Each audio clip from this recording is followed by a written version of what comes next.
I found messages between my girlfriend and her friend betting on how long she could steal from my company. At dinner, I toasted, 2 bets, you win. Then I showed them the messages. My girlfriend was left frantically apologizing as I pulled out my phone to call the cops. I, 31 male and what you might call a cliché. The guy who poured his life savings, his sweat, and every waking thought into a dream. That dream is a small but growing e-commerce business.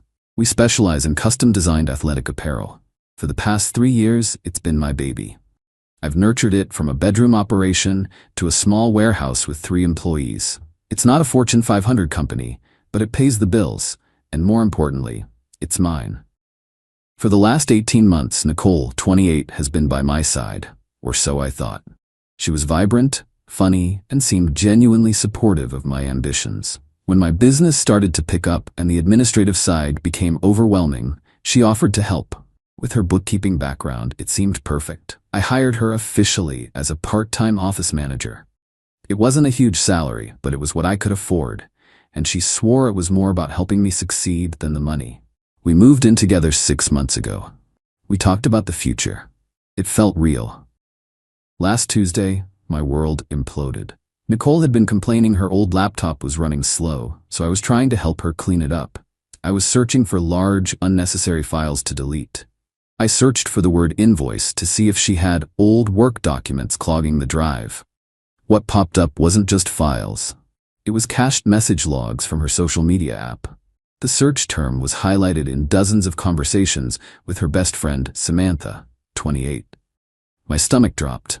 I clicked one. It was a message from Samantha. Did you handle that new supplier invoice? Easy pickings? I felt a tremor in my hands. This was wrong. I knew it was wrong to keep reading, but I couldn't stop. I scrolled up, and I kept scrolling. The air in the room grew thick and heavy. The initial messages were from nearly a year ago. Samantha, he's so focused on his little company. I bet you could skim a little and he'd never notice. Nicole, lol, maybe. How much you want to bet? The bet was for $500. Samantha bet Nicole couldn't skim $5,000 without me noticing. The chat was a sickening, detailed ledger of their game, over-ordering supplies and returning a portion for cash, creating fake invoices for digital marketing services from a shell company Samantha had set up, skimming from petty cash.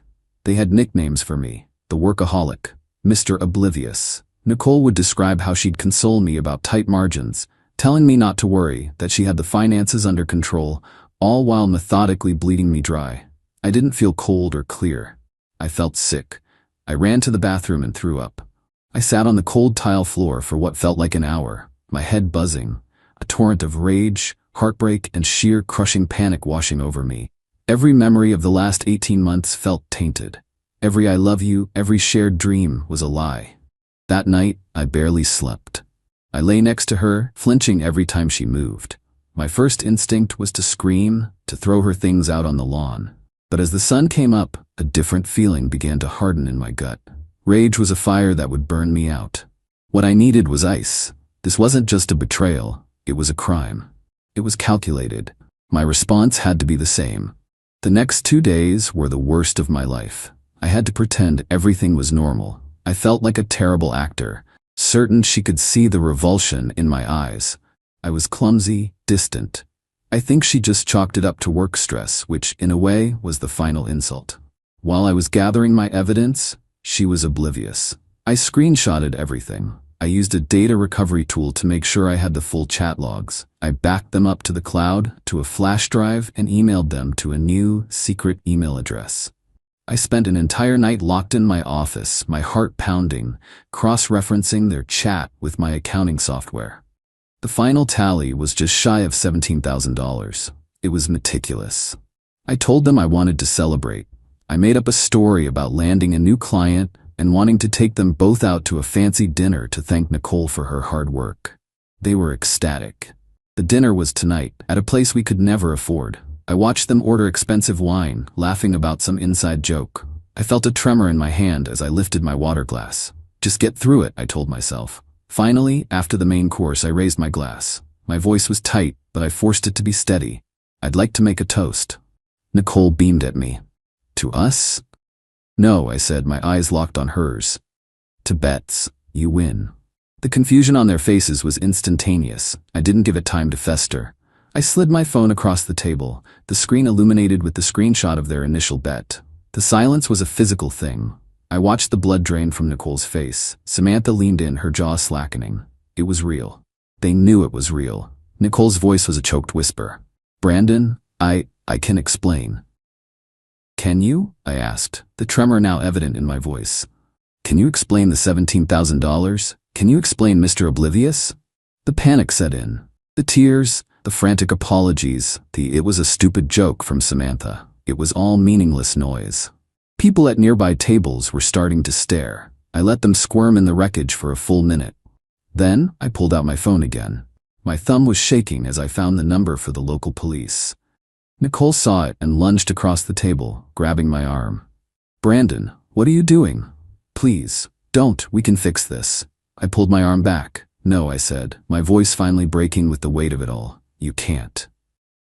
I pressed call. As I told the operator I needed to report a felony theft, I watched the woman I thought I was going to marry collapse into a sobbing heap. The bet was over. Update 1. Thank you for the messages. Honestly, reading them has been an anchor. I haven't really told my family or friends the full, humiliating scope of this, so your support has meant more than you know. The aftermath of that night has been a chaotic, draining mess. The police arrived at the restaurant, and the whole scene was as mortifying as you can imagine. They separated us. I gave my initial statement, and I handed over the flash drive with the spreadsheet and the screenshots. Nicole was hysterical. Samantha, after her initial shock, tried to get indignant, telling the officers this was a lover's quarrel and I was being vindictive. They weren't impressed. They were arrested and taken into custody. They were out on bail within 48 hours. And then the campaign began. Nicole's parents called me, pleading. Her mom cried. Her dad tried to talk man to man, saying she was a good girl who made a foolish mistake. They offered to pay me back immediately, plus extra for my trouble, if I would just drop the charges. I told them, as politely as I could, that this was out of my hands now and in the hands of the DA's office. Samantha's father, who is indeed a lawyer, though not a criminal one, it turns out, has been a nightmare. He didn't call me. He had his firm send a cease and desist letter to my home, accusing me of harassment. He then sent a letter to the DA claiming I had obtained the evidence illegally from Nicole's laptop, and that the whole thing was a fabrication concocted by a jilted and controlling ex-boyfriend to ruin her life. My lawyer, a sharp, no-nonsense public defender who has been a godsend, told me this is standard bluster. They're trying to scare you into backing down. Don't. The worst part has been the personal stuff. Nicole has left me dozens of tearful, rambling voicemails. They're a mix of frantic apologies and bizarre justifications. I saved one where she sobbed. I know it was wrong, but I was just so lonely. The business was all you ever cared about. The bet was just a stupid game Samantha and I played to feel like we were part of it too. I let my lawyer listen to it. He just raised his eyebrows and said, "Keep saving those. They haven't violated the no-contact order directly, but they're walking the line." Samantha has been posting vague, inspirational quotes on social media about surviving toxic people, and the truth always coming out. A couple of their friends, who don't know the whole story, have sent me angry messages telling me to leave Nicole alone. It's exhausting. I've changed the locks on my apartment and the warehouse. I had to tell my employees what happened, which was deeply humiliating, but they've been incredible. My business feels like the only sane thing in my life right now. The legal process is slow and intimidating. I feel like I'm in a constant state of anxiety. This is far from over. Update 2. 6 months. It feels like a lifetime. If you're looking for a story of swift justice, this isn't it. This is a story about the slow, agonizing grind of the legal system. My lawyer warned me this would be a marathon, not a sprint, and he was right. The last few months have been an endless cycle of legal motions and delays. Samantha's father has been funding a vigorous defense. They filed motion after motion to have the evidence suppressed, to question the validity of my accounting, to paint me as an unreliable narrator of my own life. Each motion requires a response from the DA and a hearing, and the court calendar is booked solid. It's a war of attrition. The emotional toll is heavy. There are days I wake up and just wish I'd never made that call, that I'd just taken the loss and tried to move on. The anger has faded into a dull, persistent ache. Nicole and Samantha are still out on bail. Their strategy has become clearer. They are trying to make my life just uncomfortable enough that I'll give up. Last month, one of my key suppliers got a call from a concerned third party who claimed to be a former employee, warning them that my business was under financial investigation and was on the verge of collapse. It was Samantha, of course. Her voice was disguised, but the phrasing she used was eerily similar to things she'd written in their chats. My supplier, thankfully, has known me for years and called me directly. We couldn't prove it was her, but we both knew. It was a clear, desperate attempt to hurt my livelihood. I've had to turn over years of my company's financial records to the defense to prove the theft. Strangers are picking through the business I built from scratch, looking for any discrepancy they can use to discredit me. It feels incredibly invasive. Nicole tried to get the no-contact order amended, claiming she needed to arrange picking up her property from my apartment. My lawyer shut that down hard, arranging for a third-party mover to handle everything. When her things were finally gone, the apartment felt empty, but cleaner. This process is designed to wear you down. And some days it works. But every time I get a smarmy letter from their lawyer or hear about another one of their underhanded tricks, it hardens my resolve. They aren't sorry. They're just angry that their game was called. I have a court date for a pre-trial hearing in 2 months. Maybe then, something will finally happen. Update 3. The wheels of justice turn slowly, but they do turn. The pre-trial hearing was 2 weeks ago. After more than a year of legal maneuvering, Nicole and Samantha were finally forced to confront the reality that this was not going away. Faced with the mountain of evidence, the chats, my meticulous spreadsheet, the voicemails from Nicole, the sworn affidavit from my supplier about the anonymous call, their positions finally cracked. The DA made it clear they were seeking felony convictions and jail time for both of them. Nicole caved first. Her lawyer negotiated a plea deal. She pleaded guilty to 1 count of felony grand theft. The DA agreed to recommend a lighter sentence in exchange for her full cooperation and testimony against Samantha if needed. She wasn't just my girlfriend. She was an employee in a position of trust, and that was a major factor. Samantha, fueled by her father's money and arrogance, held out longer. Her lawyer tried to argue she was just an observer, not a participant. But the evidence of her setting up the shell company for fake invoices and the pattern of harassment, which my lawyer painstakingly documented, was undeniable. The DA was not interested in offering her a lenient deal. Finally, facing a trial she was almost certain to lose, she took a deal as well. She pleaded guilty to conspiracy to commit grand theft. Sentencing was last week. I was there. I read a victim impact statement. I didn't yell or get emotional. I just explained, factually, how this betrayal had impacted my life, my mental health, and the business I had poured my soul into. Nicole was sentenced to 1 year in county jail, with the last 6 months suspended, pending successful completion of 3 years of intensive probation. She will also have to pay restitution. She has a felony conviction that will follow her for the rest of her life. She wept silently when the sentence was read. Samantha, due to her more active role in the conspiracy and the subsequent intimidation attempts, received a tougher sentence. 2 years in state prison. Her father, who was sitting in the front row, seemed to physically shrink. All his money and bluster had only managed to buy his daughter a prison sentence.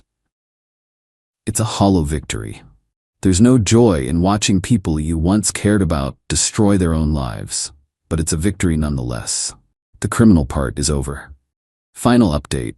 It's been almost 3 years since the dinner. Nicole is out of jail and on probation. Samantha served 16 months and was released a few months ago. The criminal case is a memory, but the consequences continue. The civil suit, which my new lawyer filed after the criminal convictions, just concluded last month. Let me be clear, this was not a quick payday. It was another year of grinding legal work. But because they had already been convicted, liability was not in question. It was just a matter of damages. The final judgment was significant. They were ordered jointly and severally to pay the full $16,842 in restitution. On top of that, the judge awarded $60,000 in damages for breach of contract, reputational harm to my business, and the costs I incurred securing my finances. The total judgment is just under $77,000. There were no massive punitive damages. As my lawyer explained, that's rare and hard to collect. There was no lien placed on Samantha's father's house. The law doesn't work that way. The victory here isn't in a giant, unrealistic number, but in the grim, long-term reality of this judgment. Collecting has been, and will continue to be, a battle. It's not a check that arrives in the mail. My lawyer has begun the process of garnishing their wages. Nicole works at a diner. I get a small check every month for a couple of $100s. It's almost nothing, but it's a constant reminder of what she did. Samantha's trust fund was, as her father had structured it, protected from creditors to a large degree. However, any disbursements she takes from it can be garnished. Her credit is destroyed. She can't get a loan. She can't buy a house. This debt will hang over both of them for decades, a financial anchor dragging them down. I've only recovered about $8,000 of the total so far, and it's been a fight for every dollar. But the real win isn't the money. It's that I survived. My business survived. In fact, it has thrived. I have 3 new employees. We're moving into a larger warehouse next quarter. I'm more cautious now, certainly. I have a third-party accounting firm handle all my books. The trust I once gave freely is now earned, and slowly.